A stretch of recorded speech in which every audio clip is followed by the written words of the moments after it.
pessoal, meu nome é Pedro, estamos iniciando mais um Não Apenas Histórias e para o vídeo de hoje eu vou trazer a resenha do livro Neblina, escrito pela Adalgisa Neri. Neblina é um livro que vai contar a história de uma mulher que depois de um procedimento cirúrgico acaba caindo em um profundo estado de apatia, não se movendo e não conversando com nenhum dos seus familiares ou pessoas de fora. Tudo era mudo, e nessa mudez recebi o mistério dos grandes elementos da vida e da morte.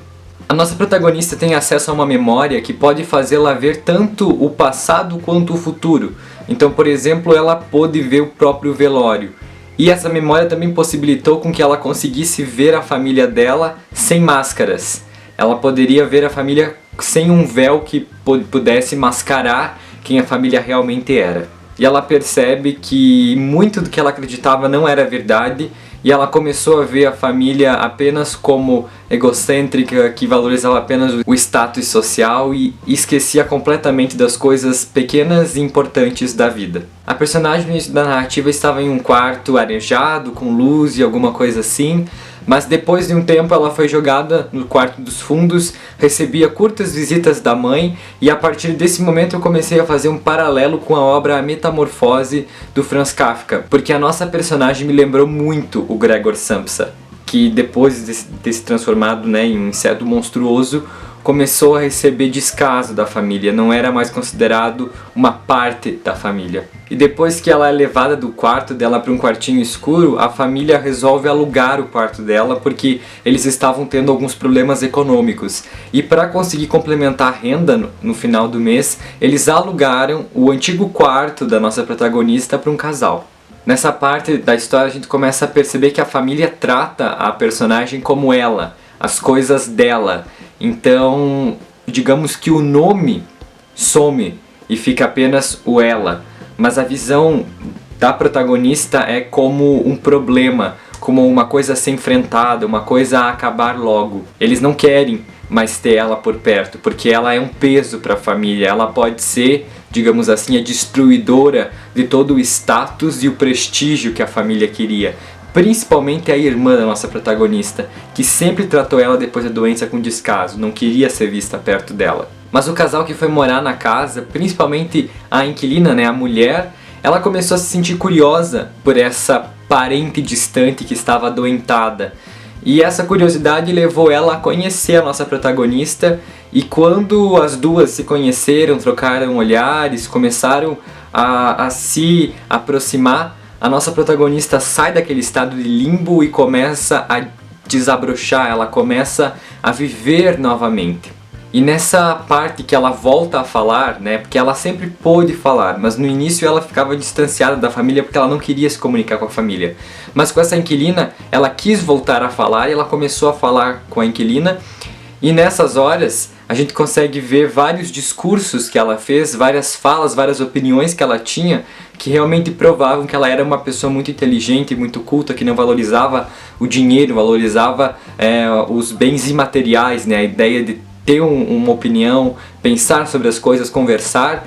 E a partir disso a gente vê o crescimento dela quando ela consegue se aproximar da inquilina. Durante a leitura do livro, a gente consegue perceber que a autora retoma vários pontos que já foram retratados antes, mas isso pode ser justificado pelo tipo de narrativa que está aqui no livro, que é muito parecido com o fluxo de consciência. Então o fluxo de consciência ele tenta representar a natureza selvagem do pensamento, e por isso a gente consegue perceber várias vezes a retomada de assuntos que já tinham sido tratados e uma confusão, assim, uma espécie de neblina nos pensamentos da adoentada, da nossa protagonista. Então a gente consegue ver isso com a narrativa, que é muito forte e muito importante para a obra. Uma das coisas que mais me chocou durante a leitura desse livro foi quando eu comecei a perceber que nós nos acostumamos com as coisas ruins. Nós acabamos nos acostumando com a violência que a gente vê todos os dias. Quando os casos são bárbaros, a nossa comoção tende a ser maior. Mas quando esses casos se tornam rotina, acontecem várias vezes, a nossa sensibilidade diminui.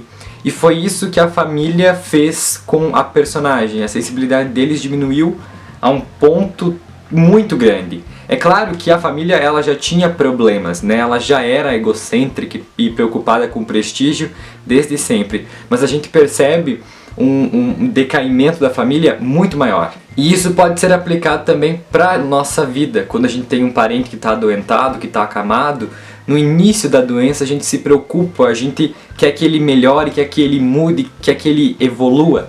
Mas quando isso não acontece, normalmente a gente entra numa rotina e fala: ok, tá doente, deixa lá, vamos esperar para ver o que vai acontecer. Uma das coisas mais importantes da obra e uma das coisas que mais me chamou a atenção foi a narrativa.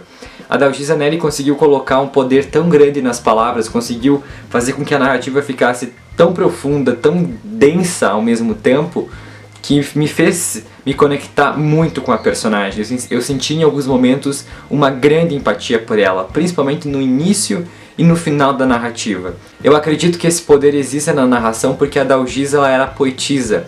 Então na poesia você precisa escolher muito bem as palavras, formar muito bem os versos para que ela faça sentido. E na prosa, num livro de prosa que a Dalgisa escreveu, isso acontece.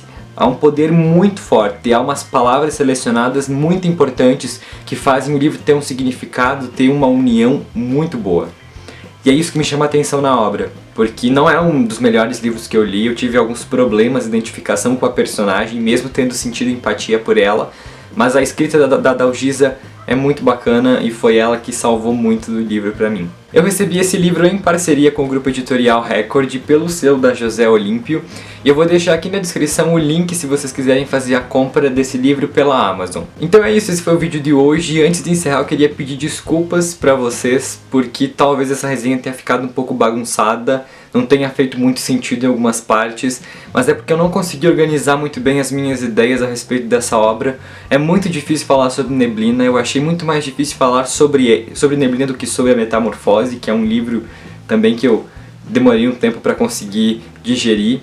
Se você já leu, se você pretende ler, ou se você sabe alguma coisa sobre essa obra que possa me ajudar a interpretar ela melhor, deixa aqui nos comentários. Vai ser muito importante para mim saber a opinião de vocês e também poder construir melhor a minha opinião. Então é isso, eu espero que vocês tenham gostado do vídeo. Se você gostou, não se esqueça de se inscrever no canal se você ainda não for inscrito, de dar um joinha no vídeo, de me seguir nas minhas redes sociais e até a próxima. Tchau!